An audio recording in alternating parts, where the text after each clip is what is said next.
વિદ્યાર્થી મિત્રો મજામાં બધા? ચાલો હોમવર્ક આપેલું હતું કે પાઠ છે એ તમારે વાંચવાનું છે. આપણે આખા પાઠની સમજૂતી મેળવી લીધી કે લેખકનો પ્રશ્ન એક છે કે આપણો દેશ પ્રગતિ કેમ નથી કરતો, શું કારણ છે? આટલા બધા નેતાઓ થઈ ગયા, મહાપુરુષો થઈ ગયા અને છતાં પણ આપણો દેશ પ્રગતિ શા માટે નથી કરતો? એ માટે થઈને એમણે અલગ અલગ 4 વિદેશી વ્યક્તિ કે જે લોકો ભારતમાં રહી ચૂક્યા છે એવા લોકોને એમણે પ્રશ્ન પૂછેલો અને એ 4 વ્યક્તિ છે એમણે અલગ અલગ જે જવાબ આપ્યા હતા એની મેં તમને વાત કરી. હવે આપણે પાઠ્યપુસ્તકમાં જોઈએ તો બધાનું પાઠ્યપુસ્તક ખુલ્લું અને આંગળી ચોકડીમાં રાખવાની છે. तो सबको ही कुछ ना कुछ खप्त होता है. खप्त का मतलब क्या होता है? दूरी. सबको ही कुछ ना कुछ खप्त होता है. मुझे भी कई बातों का खप्त है. क्या बात, कौन सी बात का खप्त है? कि हमारा देश अवनति क्यों कर, हमारा देश अवनति की तरफ क्यों जा रहा है. तो लेखक को इस बात की धुन है, इसीलिए वे अलग अलग 4 व्यक्तियों के पास उसके उत्तर लेते हैं. उनमें एक यह है कि जब किसी विदेशी से मेरी मित्रता हो जाती है और उन्हें सौहृदय पाता हूँ.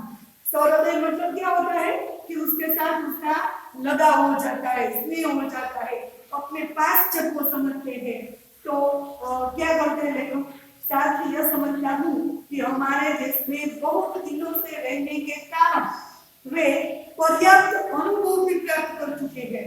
तो उनके किसी अवसर पर मैं पूछता हूँ, आप कृपा कर यह बतलाएं कि क्या कारण है कि हमारे देश में इतने विशेष पुरुषों के रहते हुए, इतने बड़े बड़े आंदोलनों के होते हुए भी देश कुछ उन्नति नहीं कर रहा है. अपने आगे आपको बताया कि जब लेखक उन विदेशी मित्रों को जब सौहृदय पाते हैं, अपने पास पाते हैं, तब उन लोगों को वे प्रश्न पूछते हैं कि भाई हमारा देश है वह उन्नति क्यों नहीं, क्या कारण है. और वो विदेशी जो लोग हैं उनको भारत में रहने का अनुभव भी है. ऐसा मालूम होता है कि हम जीव के क्यों पड़े हुए हैं. अवश्य ही हमारे मित्र इसमें चकित होते हैं, उत्तर देते संकोच करते हैं और शिष्टता के नाते क्षमा चाहते हैं, पर मैं उन्हें छोड़ता नहीं और उनको उत्तर देने के लिए बाध्य करता हूँ. उन्हें लेखक जब प्रश्न पूछते हैं तो वे लोग संकोचाते हैं, वे लोग मना करते हैं, प्रश्न का उत्तर देने में उनसे संकोच होता है, लेकिन फिर भी लेखक उसके पास से जवाब लेना चाहते कि नहीं, आपको मुझे उत्तर तो देना ही पड़ेगा कि हमारा देश उन्नति क्यों नहीं कर रहा है, इसका क्या कारण है. इतने महापुरुष हो गए, इतने आंदोलन हुए हैं, फिर भी हमारा देश क्यों उन्नति नहीं कर रहा है. मेरे पहले मित्र एक वृद्ध ईसाई पादरी है. जब किसी पहले आदमी के पास ले जाते हैं तो वो कौन है? पादरी. ईसाई धर्म के जो पुजारी है, धर्मगुरु है, उसे पादरी कहते हैं. तो मेरे पहले मित्र एक वृद्ध ईसाई पादरी है. वे 36 वर्ष से भारत में ईसाई मत के प्रचार में तो उतना नहीं, और सपत्नी देश के दरिद्र नर नारियों की सामाजिक सेवा में लगे रहते हैं. सपत्नी का मतलब है पत्नी के साथ.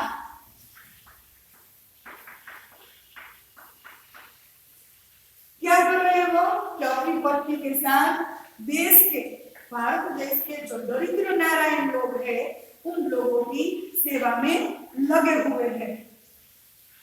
मेरे हृदय में उनके लिए बड़ा सत्कार और प्रेम है. शब्द आया सत्कार. तो सत्कार शब्द का विरोधी क्या होगा? सत्कार, दुत्कार. तो लेखक को उस ईसाई पादरी मित्र है जो 36 वर्ष से अपनी पत्नी के साथ यहाँ पर भारत में रहकर दरिद्र नारायण की सेवा कर रहे हैं, उनके प्रति उन्हें सत्कार यानी कि सम्मान की भावना है. उनका उत्तर थोड़े में यह है कि तुम लोग अपने काम में गर्व नहीं देते. वो क्या उत्तर देते हैं? जब देखो प्रश्न पूछते तो उसका उत्तर देते हैं कि आप लोग जो है वो अपने काम में गर्व नहीं लेते। विस्तार से उन्होंने बताया कि यहाँ पर जब किसी को कोई नौकरी चाहिए तो अतिशयोक्तिपूर्ण शब्दों में वह दरखास्त देता है। दरखास्त, दरखास्त का अर्थ होता है आवेदन पत्र।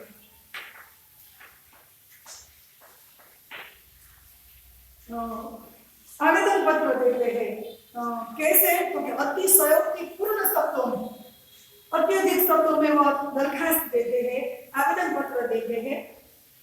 बहुत ही विनय और सम्मान के साथ वह आरंभ करते हैं। अंत में प्रतिज्ञा करता है कि यदि स्थान मिल जाएगा तो वह सदा अपने मालिक की शुभकामना करेगा। जब उसे कब यह दरखास्त करता है, कब आवेदन भेजता है, कि जब उसे नौकरी चाहिए और उसमें भी वह अतिशयोक्तिपूर्ण शब्दों से लिखते हैं कि मैं बड़ी निष्ठा से, बड़ी लगन से कार्य करूंगा, अपने मालिक के प्रति में अत्यंत निष्ठापूर्वक रहूंगा, ऐसा वचन देता है, मालिक की शुभकामना की बातें करता है। पर जब स्थान मिलते ही वो अपने काम अर्थात अपनी जीविका के साधन को ही खराब समझने लगता है।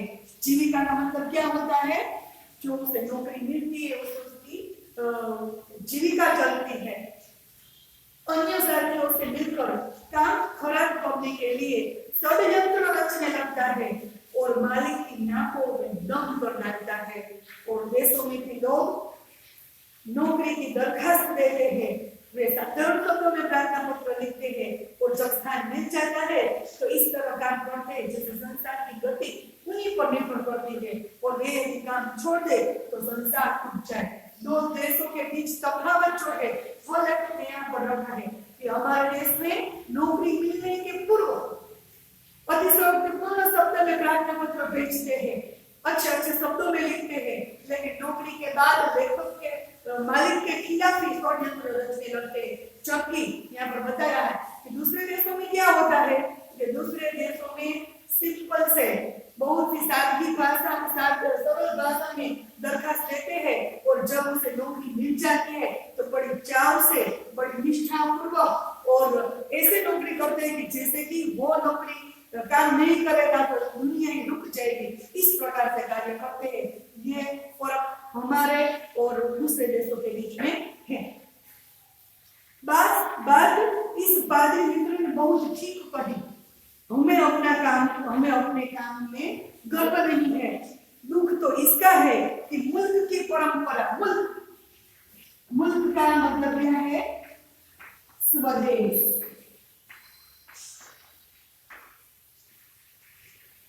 हमें अपने काम का गर्व नहीं है। दुख तो इसका है कि मुल्क की परंपरा में अपने काम का गर्व करने का आदेश है। हमारे भारत के देश के संविधान में भी लिखा है कि हमें हमारा कार्य बड़ी निष्ठा से, कर्तव्य से करना चाहिए, कर्तव्य में जरा भी चूक नहीं करनी चाहिए, ये भी लिखा है। गर्व करने का आदेश दिया है। जाति भेद इसी पर निर्भर करता है।